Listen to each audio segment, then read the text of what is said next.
Hey everybody, it's Jason Blaha here, and today I want to chat with you guys a little bit about, this idea that people have that in order to get jacked, you need all sorts of strange or exotic exercises, and the reality is you simply do not. You don't need that. And this is coming from the background of someone who's coached on some pretty exotic stuff. I've done a lot of conjugate coaching, where I literally have clients rotating band and chain work in 3-week waves, doing all their reverse hypers, all of this stuff, right? The things that we do. And here's what people have to understand. Here's what they have to understand with all of these things.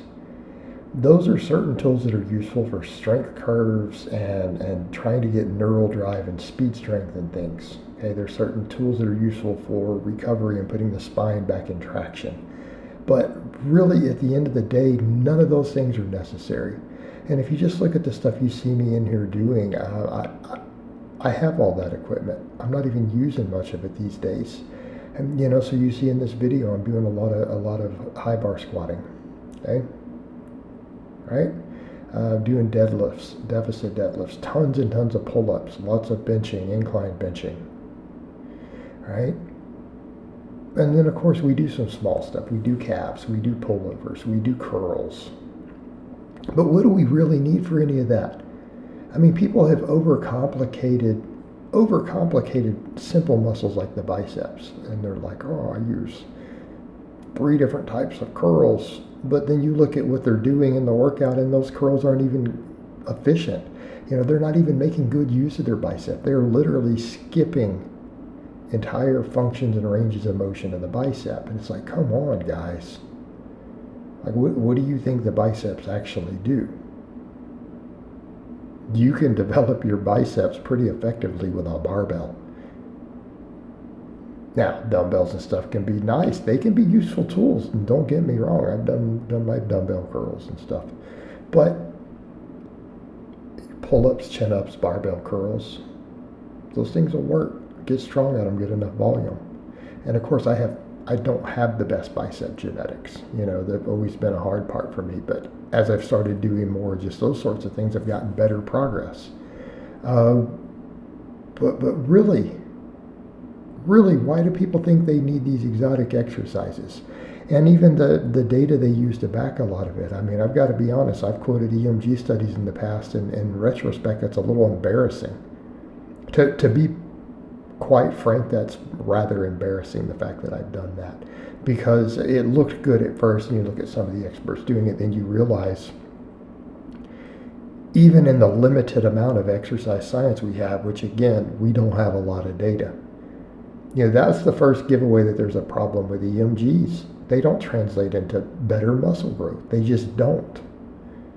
Because if that was the case, that muscles that get 50% more activation on an EMG would produce equal hypertrophy in those muscles when it's studied in tiny, small groups. And that's the problem. We can't do good exercise science. We can't get the funding. We don't have a number of test subjects. We don't have the length of time. It's just unfortunate, but as a science, it fails. It really does. It fails as far as weightlifting goes, other than the stuff we have that we know what lifting does for health. Like, it's phenomenal. But, you look at some of that data, that's a problem. All these hip thrusts get thrown in. But then when they're compared in a head-to-head comparison in the lab, just checking muscle growth to a squat, the squat ends up producing more glute hypertrophy. Now, granted, those studies are really small. And I want to be clear here. All those studies are small, and I would be very, very leery of drawing meaningful conclusions. But man, I would at least have expected to see some studies to where if the hip thrusts have all this EMG activation, that they grow bigger glutes than the squat does when compared. And I'm not saying a hip thrust is a useless exercise by any means. Just pointing that out. That's the flaws in it. If we went off EMG data, and I love the deadlift, and I love when I see anything back in the deadlift, guys know what I'm about to say. If we went off the EMG data, only thing we would need for our lats, we wouldn't even need all the pull-ups. Deadlifts crush lats on the EMG. So this puts EMGs into serious question. They're just not useful. You can't draw meaningful conclusions from that for hypertrophy and muscle growth. You just can't. So what do we have? We have the tried and true things that have worked. They worked for generations. They worked for decades.